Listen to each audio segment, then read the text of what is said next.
आपने एक कथा पढ़ी होगी जी कभी हस्तिनापुर के राजा हुए दुष्यंत। जी तो दुष्यंत राजा शिकार खेलते खेलते कर्णव ऋषि के आश्रम में गए। जी शकुंतला से भेंट हुई, गंधर्व विद्या से विवाह हुआ, निशानी के तौर पे राज से चिन्ह अंगूठी दिया। जी उसी समय दुर्वासा ऋषि वहां पे आए, उनका स्वागत नहीं हुआ। दुर्वासा ने शकुंतला को श्राप दिया, जी जिस राजकुमार के इसमें हमें बोली एक दिन यही भूल जाएगा। बताते हैं जब उससे मिलने जा रही थी शकुंतला हस्तिनापुर, पहले रास्ते जो होते थे नदियों किनारे हुआ करते थे, तो उसकी अंगूठी गिर गई यहाँ नदी पे। तो महाकवि कालिदास ने अभिज्ञान शकुंतला में शाखावतार वर्णन किया।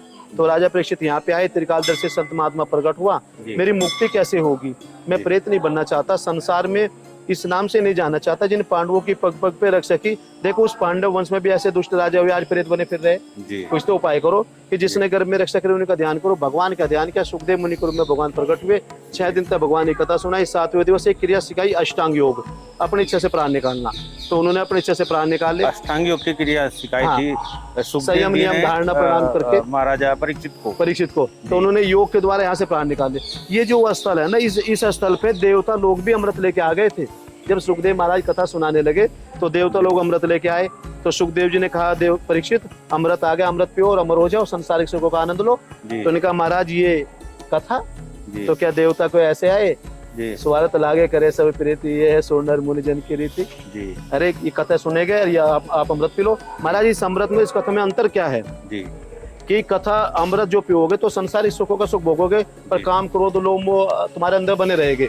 और भागवत रूपी अगर आपने अमृत पी लिया तो संसारिक ये सब चीज छोड़ दोगे, आपको वो प्राप्त हो जाएगा जो देवता भी जिसके लिए तरसते हैं, मोक्ष की प्राप्ति हो जाएगी। तो परीक्षित ने कहा मैं तो मोक्ष कथा ही सुनूंगा, मैं अमृत पीता ही नहीं। तो देवताओं को भी वापस लौटा दिया। तो भागवत कथा है, मोक्ष दिलाने वाली है ना। तो उन्होंने योग के द्वारा यहाँ से प्राण निकाले। तक्षक आया, राजा बैठा, जाकर डंक मारा तो मरे हुए क्या, हमारा उसमें प्राण तो है ही नहीं। तो शरीर की कीमत कब तक है, जब तक श्वास निकले तो मिट्टी का।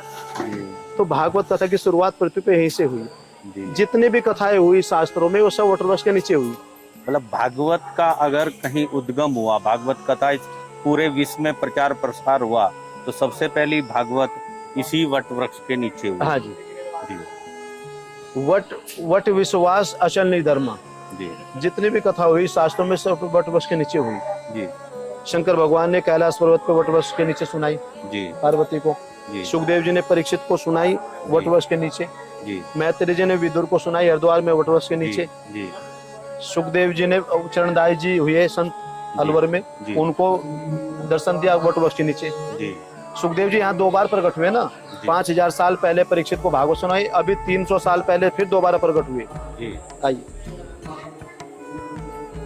जी, तो ये तो बड़ी विचित्र आपने बात बताई। इसके बारे में तो बहुत सारे भक्तजन जानते नहीं है कि जो सबसे पहली भागवत थी वो इसी वृक्ष, यही से शुरुआत हुई पूरे ब्रह्मांड क्या कहूँगा मैं, इस पूरे भूखंड के ऊपर जहाँ पे भी भगवत का आयोजन हुआ वो सब यही से।